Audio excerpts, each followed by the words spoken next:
Bonjour à toutes et tous, goeiedag allemaal.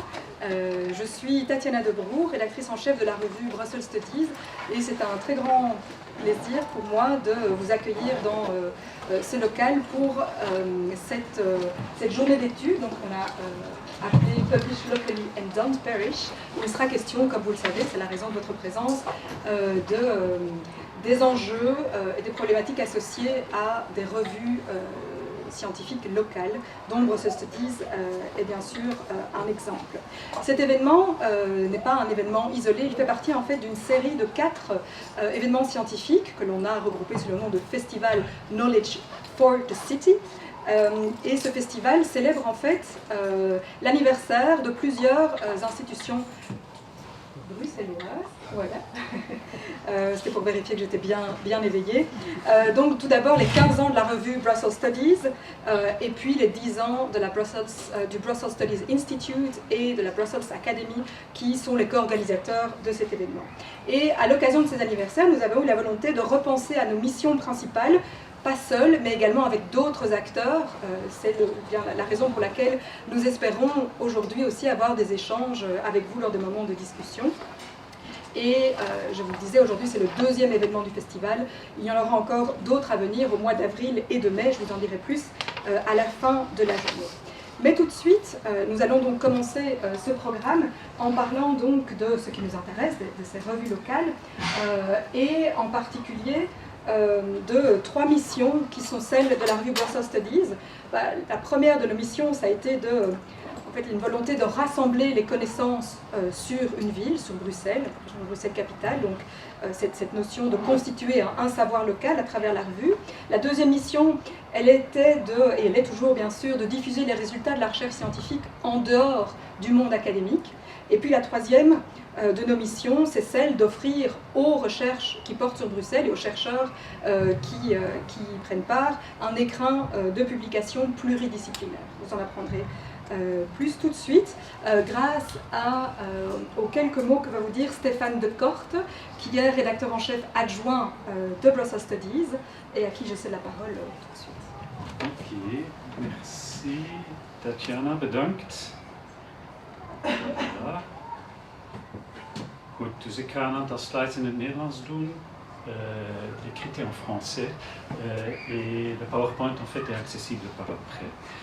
Dus Brussels Studies is gecreëerd in 2006 met als doel, zoals Tatjana al zei, bevorderen van het onderzoek en het publiek debat. De oprichting van een elektronisch wetenschappelijk tijdperk, dus dat elektronisch toegankelijk is, dus dat via het web te consulteren is. Op initiatief oorspronkelijk van 3 Brusselse universiteiten, zowel BVUB en faculté Saint-Louis. Vanaf het begin was er een opzet om een interdisciplinair en meertalig tijdschrift te hebben. Vandaar dat alle artikels, zoals we allemaal weten, in het Frans, het Nederlands en het Engels gepubliceerd worden. En is voor dit tijdschrift een financiering van het Brussels gewest via Innoviris. Er is 1 publicatie per maand, dus via open access, dus vrij te downloaden. En naast de algemene collecties, dus wat een hele reeks artikels zijn er synthesenota's die gestart zijn met de Staten-Generaal, les États généraux in 2008. En meer recent is daar een tweede reeks publicaties bijgekomen, namelijk de factsheets en de BSI position papers. Enkele cijfers, dus tot hiertoe zijn er bijna 170 artikels verschenen, waarvan 30 dus grotere synthesenota's. Een kleine 300 auteurs hebben meegewerkt. De verschillende artikels zijn 1,5 miljoen keren gedownload, wat wil zeggen dat ongeveer per artikel dat 9000 keer gebeurt. In de parlementaire debatten, dus hoofdzakelijk in het Brussels parlement, is op zijn minst 170 keer iets uit een van de publicaties geciteerd. En in meer dan 500 gevallen is er in de pers, de geschreven pers en audiovisuele media, gewag gemaakt van dus resultaten of van de publicaties in Brussels Studies. Als we dat even in een grafiek uitzetten, Deze grafiek geeft van links naar rechts weer het eerste artikel tot het meest recente rechts. En in de hoogte is het aantal keren dat het artikel gedownload is. Wat daar interessant aan is, is dat we per artikel ook gekeken hebben wanneer het gedownload werd. Dus daar zie je dat eigenlijk tot de dag van vandaag de allereerste artikels blijvend geconsulteerd worden. Een beetje ver voor jullie om dat nu te zien, je kunt het achteraf bekijken op de PowerPoint. En er zijn natuurlijk een aantal uitschieters geweest, we hebben het hier mee opgezet. Ik ga er nu niet in detail op ingaan, maar er zijn duidelijk een aantal artikels die bestsellers geweest zijn.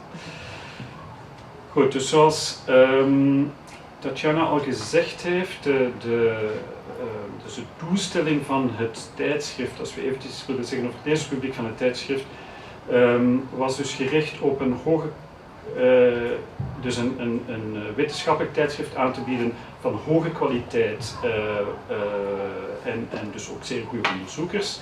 En het te verspreiden van de onderzoeksresultaten binnen de academische, buiten de academische sfeer, dus niet alleen maar binnen de academische sfeer.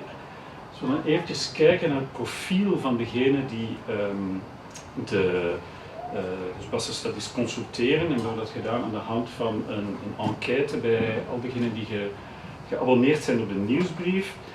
Dan zie je dat het zijn toch vooral Brusselaars, dus 3/4 Brusselaars, werkende Brusselaars, die Brussels Studies consulteren.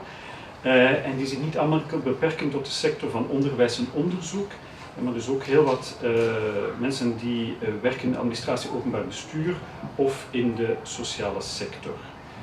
En dan de verspreiding of de kennismaking met het tijdschrift gebeurt dus toch voor een groot deel, voor een aanzienlijk deel, door een mond-aan-mond reclame. Dus een derde is eigenlijk mensen die dat te weten gekomen zijn door iemand anders.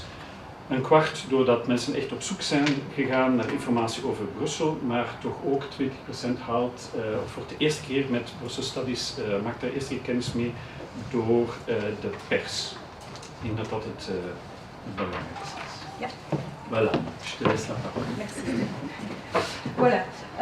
Donc, pour continuer, je vais revenir ici rapidement sur les 3 missions de la revue qui vont me permettre aussi d'introduire déjà certains des enjeux dont il sera question aujourd'hui et avec nos panélistes, bien sûr, de la première partie de la journée.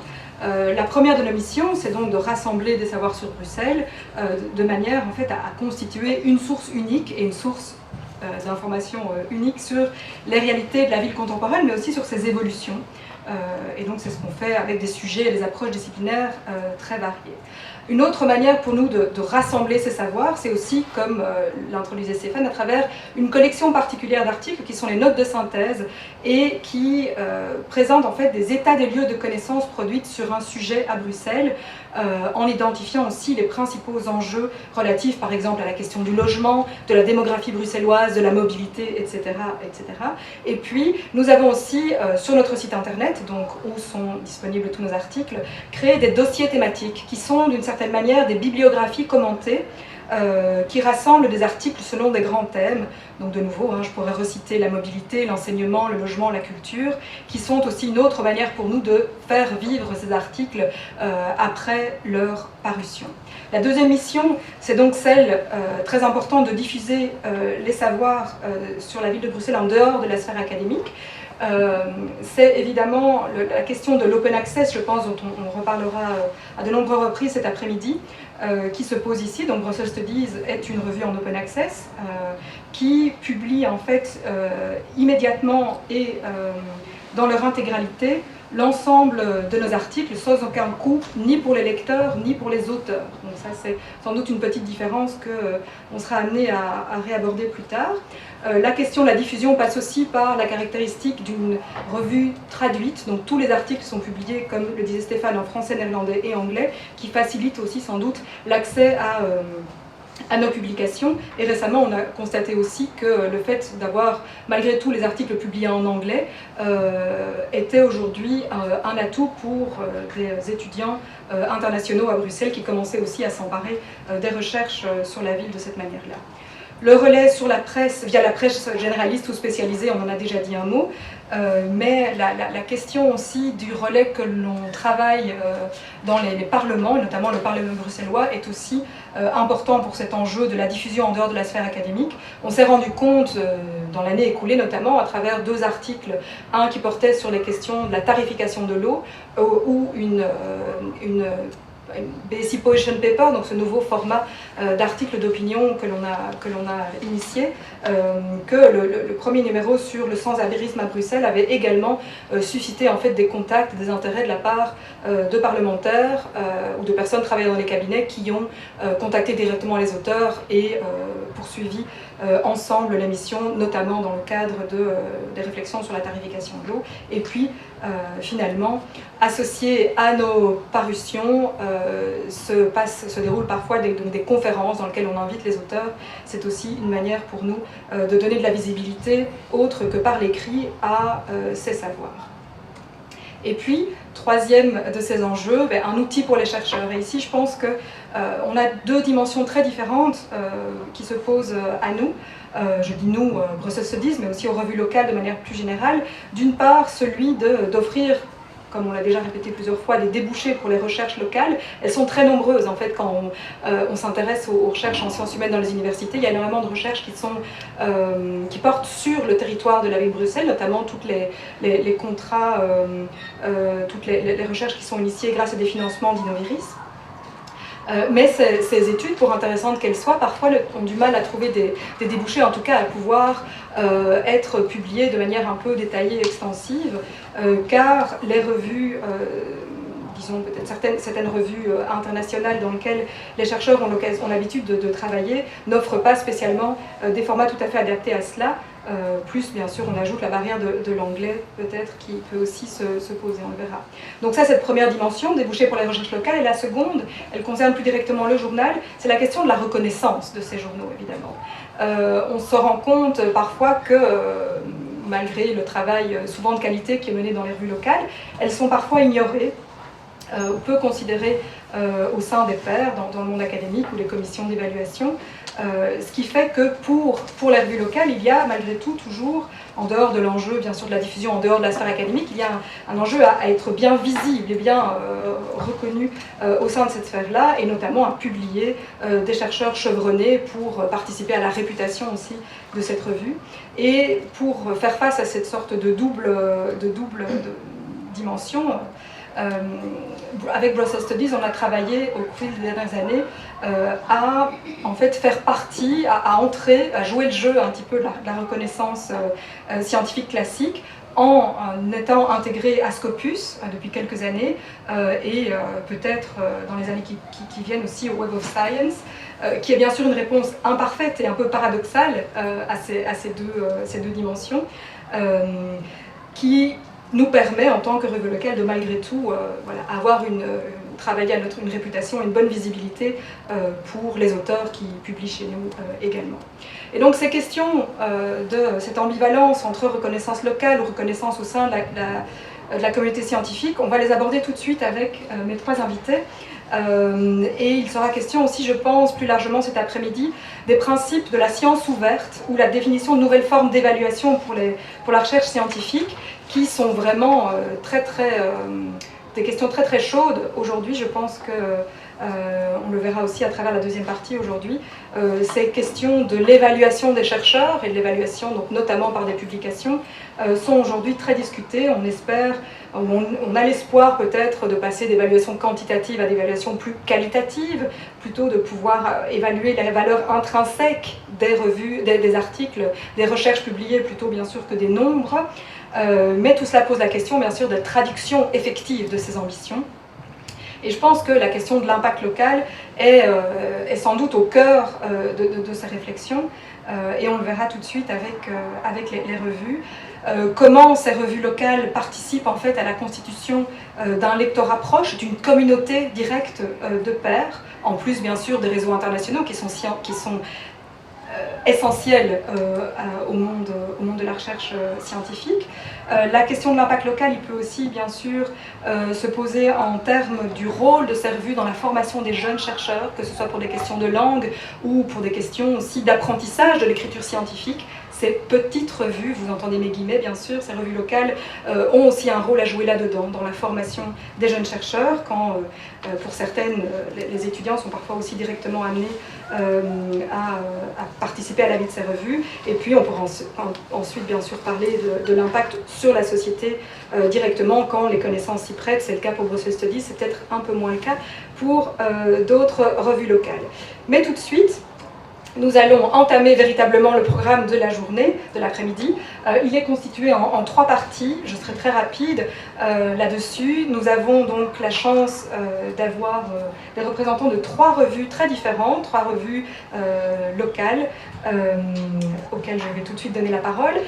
Cette première partie, donc des revues scientifiques locales. Ensuite, nous aborderons d'autres questions à travers les présentations d'institutions de financement ou d'évaluation de la recherche, avant d'effectuer une pause pour reprendre un peu nos esprits et continuer de la recherche la discussion de manière plus informelle, et de terminer la journée à travers l'évocation de quelques alternatives pour l'évaluation, la reconnaissance des revues et des chercheurs. Un petit mot, toutefois, par rapport au programme que vous avez circulé, notre dernière intervenante, Valérie de Crane, est malheureusement malade. Elle s'excuse, elle aurait aimé être parmi nous. Et donc ce que nous allons faire, c'est que nous avons demandé à Mark Van Olsbeek, qui aurait dû intervenir ici en 4e position dans la 2e partie, de nous faire sa présentation en 3e partie, de manière à équilibrer un petit peu aussi l'après-midi et avoir l'occasion aussi de peut-être de faire dialoguer sa propre présentation avec celle de Né Lebrac, qui nous parlera de ces alternatives telles qu'elles sont pensées aujourd'hui à l'université de Gand. Dernière slide, je vous le promets, voilà quelques informations pratiques. Nous avons prévu du temps pour des questions avec la salle, donc ne soyez pas frustrés. On va écouter les intervenants, vont être groupés, donc il n'y aura pas des questions après chaque intervention, mais du temps est disponible pour ça. Nous avons des micros qui vont circuler dans la salle, donc ce sera voilà, comme cela que l'on va permettre aussi d'avoir une trace de l'événement. N'hésitez pas à vous présenter, bien sûr, quand vous prenez la parole, ça permet de comprendre un petit peu d'où vous parlez. Et n'hésitez pas aussi à choisir la langue qui vous convient le mieux pour vous adresser à nos intervenants, donc français, néerlandais ou anglais, peuvent être, bien sûr, sont les bienvenus. Je le disais, la séance est enregistrée et filmée, mais donc nous ne filmons que ce qui se passe ici sur scène. Donc n'hésitez pas à prendre la parole, le micro vous sera donné, mais vous ne serez pas filmé si jamais vous étiez intimidé par cela. Et l'accès aux vidéos et à toute la présentation seront disponibles d'ici quelques jours à travers nos sites internet et notamment les chaînes de vidéos du Brussels Studies Institute et de la Brussels Academy. Maintenant, si vous êtes ici, c'est que vous recevez nos newsletters, etc. et donc vous recevrez l'information de la présence de ces présentations et de ces vidéos dès qu'elles seront en ligne. Voilà. J'en ai terminé pour cette introduction et je vais tout de suite donner la parole à nos 3 invités